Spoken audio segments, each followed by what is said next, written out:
네, 이처럼 최대 열흘간의 추석 황금 연휴 기간에 미국에서 끔찍한 총기 사건 소식이 들어왔습니다.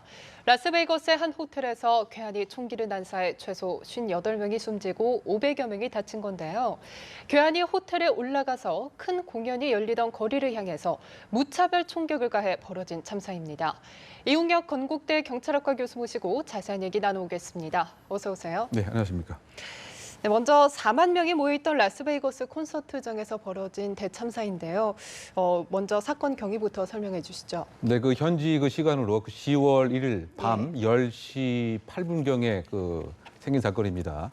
사실 이제 이때 이 콘서트가 2박 3일 동안 열렸고 이날 컨트리 뮤직 콘서트가 진행 중이었습니다. 그런데 그 길 앞에 있는 호텔 32층에서 이 용의자가 사실은 창문을 2개를 깨고 위에서 총기 난사를 발사하기 시작한 것이죠. 그래서 사실 이 콘서트 자체가 상당히 인기가 있어서 규모는 4만 명이지만 여기에 한 2만 2천 명의 관중이 있었던 걸로 생각하고 상당히 밀접하게 운집해 있었던 것 같습니다. 그래서 처음에는 총기가 발사되었을 때 이것이 단순한 파이어워크인지 알았던 거죠. 불꽃놀이 소리인 줄 알았는데 이거 10초 이상 계속 지속되다 보니까 이거 진짜 상황이구나. 그래서 이제 음악이 멈췄는데 밤이기 때문에 과연 총기가 어디서 나오는 것인지 그리고 총기 발사범이 한 명인지 또는 다수인지 종잡을 수가 없어서 사실은 이제 관중들이 어디 피할 수 없었던 상황이었습니다. 그러다 보니까 정말 아비규환처럼 계속적인 발사가 이루어졌고 그래서 불꽃이 나오는 것을 이 경찰이 수사팀이 발견을 하고 수사팀이 이제 출동을 했습니다. 그래서 폭발물을 사용을 해서 이 32층 객실에 들어가서 결국은 제압을 한 셈이었는데 사실은 처음에는 경찰이 총을 쏴서 제압을 했다고 알려졌지만 경찰이 들어가기 전에 스스로 자살을 한 것으로 현재 밝혀져 있습니다.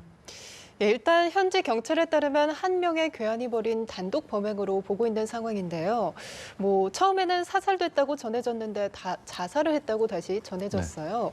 이 용의자의 신원은 현재 나와 있는 상태인가요? 네, 현재 알려져 있습니다. 이름이 스티븐 패닥으로 밝혀져 있고요. 지금 발생한 이 장소에서 약 80마일 떨어진 곳에서 거주를 하고 있는 라스베가스 주거로 되어 있죠. 그리고 이 도시는 은퇴한 사람들이 사는 것으로 현재 알려져 있습니다. 나이는 64세고요. 그리고 이혼을 2번 한 것으로 알려져 있는데 과연 이제 어떤 목적인가는 아직 알려져 있지 않고 이 호텔에 9월 28일 날 이미 투숙을 했다라고 하는 것이죠. 그리고 이 방에서 총기가 10정 정도 발견되었다. 결국은 상당히 미리부터 어떻게 하면 공격을 할 수 있는가를 아주 체계적으로 계획을 한 범인으로 현재 알려져 있는데 직업은 현재 어떤 다른 외신 보도에 의하면 부동산 투기자였다 이런 보도도 있고요. 또는 직업적 도박가였다 이렇게 현재 알려져 있는데 형은 현재 플로리다에 거주하고 있습니다. 그래서 형의 입장에서는 정말 충격이다. 가정에 문제가 있었던 것도 아니고 정신적인 문제가 있었던 것도 아니고 또 그렇다라고 해서 특별한 종교적 또는 정치적 편향이 있었던 것도 아니기 때문에 본인 가족들도 상당히 충격이다. 이 정도까지만 현재 이 개인에 대해서 알려져 있고요. CNN은 몇 시간 전에 보도하기를 이 피독의 아버지가 과거에 FBI의 소위 말해서 most wanted 현상 수배범으로서 7, 8년 동안 수배를 받았었다. 이런 것까지 CNN에서는 현재 보도를 했던 상황입니다.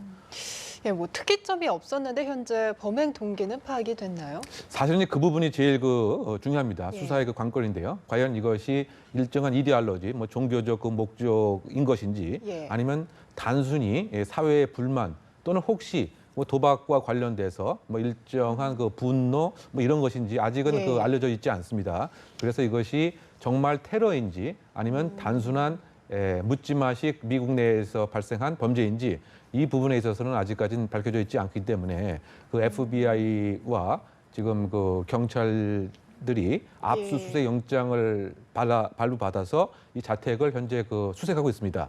그래서 아무래도 관련된 여러 가지 노트라든가 혹시 이 시기를 직전해서 특정인에게 무슨 어쨌든 메시지를 또 이데올로지를 전수받았는지 현재 수사 중에 있는 상태입니다. 예, 뭐 총격 현장에서 들린 소리를 놓고 일부 언론에서는 기관 총류가 사용됐다라는 보도도 나오고 있거든요. 총기 규제 논란이 또 한번 가열될 것으로 보이죠. 그렇죠. 사실은 이제 지금 이 살상 그 인원수로 봐서는 예. 미국 그 역사 이래 소위 말해서 그 자국민이 벌인 다중살인 중에서는 제일 많은 현재까지 58명이기 때문에 사실은 그 사상자 수가 더 늘어날 수도 있습니다. 그래서 어제 그 백악관에서도 공식 그 브리핑이 있었습니다. 그래서 기자가 질문을 했을 때 그 총기 규제에 대한 정책을 뭔가 수정할 의향은 없느냐라고 얘기했을 때 예. 백악관 그 대변인은 일단 그 공화당 입장에서는 그 총기 규제에 대해서 상당히 소극적이기 때문에 오늘은 총기 규제에 대한 정책은 얘기하지 않겠다. 오늘은 이 희생자에 대해서 추모와 또 미국이 하나로 뭉쳐지는 것을 보여준다. 여기까지만 얘기를 하고 말았단 말이죠.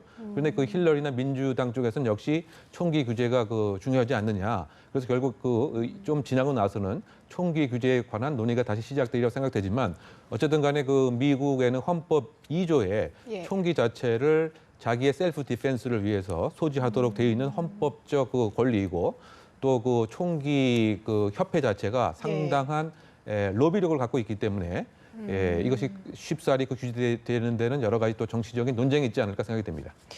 예, 이런 가운데 영국 데일리메일 등이 IS가 최근 선전 동영상에서 라스베이거스 테러를 지지했다는 보도를 내놨는데 IS와 연계됐을 가능성에 대해서는 어떻게 보세요? 그러니까 IS 관계된 이제 언론 매체에서는 이것은 그 우리의 소행이다. 라고 얘기를 하고 있었습니다. 하지만 구체적인 증거는 아직 그 제시를 하지 못하고 있고요. 이 언론 매체에 의하면 지금 이 스티븐 그 패덕이 몇 개월 전에 이슬람으로 귀화를 했다. 뭐 이런 얘기도 하고 있지만 아직까지는 외국국 테러 조직과의 연계는 FBI 등에서 아직 찾지 못하고 있는 상태이기 때문에 과연 그것이 사실인지의 그 여부는 미국 정보 공동체와 해외 정보 공동체에서 현재 그 파악을 하고 있는 상황이 아닌가 생각이 됩니다. 일각에서는 자생적 테러리스트인 외로운 늑대 소행일 가능성도 있다 이렇게 보고 있는데 어떻게 보세요? 과거 이제 그 미국에서 발생했던 소위 말해서 그 외로운 늑대라고 하는 그 자생 테러의 그 공통적인 특색이 사실 그 이민 그 2세로서 주류 사회에 잘 적응을 못하고 무엇인가 그 소외와 그 배제라고 하는 이와 같은 상황에서 인터넷을 통해서 이슬람의 주의 주장을 학습한 이것이 이제 공통적인 그 특성이었고 상당히 나이가 좀 젊은 것이 하나의 프로파일링적 특성이었다고 봤을 때 이번 그 범인 같은 경우는 그 64세에 상당히 그 나이도 좀 있고 또 재산도 어느 정도 그 있는 것으로 그 봐서는 과연 이제 그 테러와의 연계성이 있는 외로운 늑대인지 아니면 단순히 사회적인 규범 주의 주장에 반감을 품은 그야말로 묻지마식의 그 외로운 늑대인지 이 부분은 조금 더 추가 조사가 있어야 될 상황이라고 생각됩니다.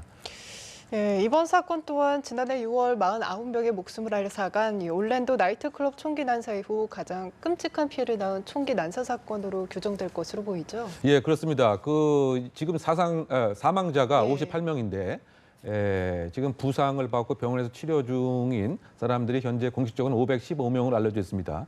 그런데 그 중상의 부상자도 많이 있기 때문에 그 사망자의 수는 더 늘어나지 않을까 그 생각이 되고요.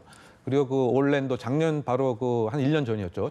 작년에 그 플로리다 올랜도에 있는 그 나이트클럽에서 그때는 분명한 테러라고 하는 것이 있었죠. 왜냐하면 전화를 걸어서 그야말로 신은 위대하다, 거기에 희생하겠다 뭐 이런 메시지가 있었고 또 그 수년 전에는 이 버지니아 그 공대에서 그 조승희라고 하는 사람이 사실은 이제 우리나라에서는 이민을 간 학생이었죠. 그런데 여러 가지 이제 그 정신적인 뭐 망상적 사고 때문에 32명을 무려 살해를 했던 묻지마식 다중 그 살해였습니다. 어쨌든 이번에 사망자 수는 지금 58명보다 훨씬 그 증가하지 않을까 이렇게 예상되고 있습니다.